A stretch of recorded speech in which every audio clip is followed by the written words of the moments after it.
ఇంట్లో మాట్లాడుకోవడానికి మాతృభాష ఉంది, కానీ మన ఇంటి సరిహద్దులు దాటితే మనకి రాజభాష హిందీ ఉంది.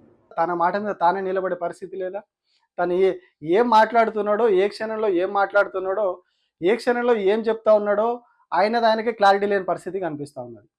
ఒకరోజు హిందీ వద్దే వద్దు, మోడీ జులుమైంది అంటాడు, ఇంకొక రోజేమో హిందీ మాట్లాడితే తప్పేంది అని తెలంగాణ మీద కూడా విషం చిమ్ముతాడు.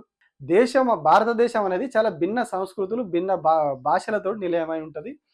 ఇక్కడ ఒక హిందీ భాషను సపరేట్గా తీసుకొచ్చి రుద్దడం వల్ల చాలా సమస్యలు వస్తాయి. ఇప్పుడు పవన్ కళ్యాణ్ ఎందుకు ఇంత సడన్గా మారిపోయింది? అంటే ఇప్పుడు ఉప ముఖ్యమంత్రి పదవి వచ్చింది, ప్రభుత్వంలో ఉన్నాడు, మోడీకి చాలా దగ్గరైండు, మోడీ పొద్దున లేస్తే మోడీ అపాయింట్మెంట్ ఇస్తా ఉన్నాడు, దగ్గర కూర్చోబెట్టుకుంటా ఉన్నాడు, మాట్లాడుతూ ఉన్నాడు. సో దీనికోసం అంటే ఆయన పదవి కోసం పవన్ కళ్యాణ్కు పదవి ఇస్తే ఏ పనైనా చేస్తాడా?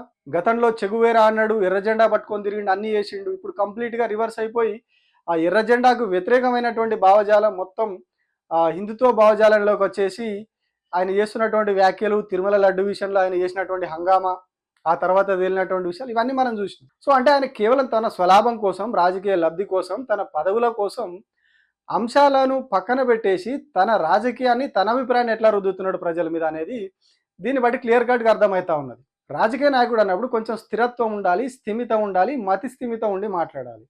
ఇట్లా మతి స్థిమితం కోల్పోయి స్థిమితం లేని మాటలు మాట్లాడితే వాడిని రాజకీయ నాయకుడు అన్నాడు, కనీసం మనిషి కూడా అన్నాడు, పిచ్చోడు అంటారు.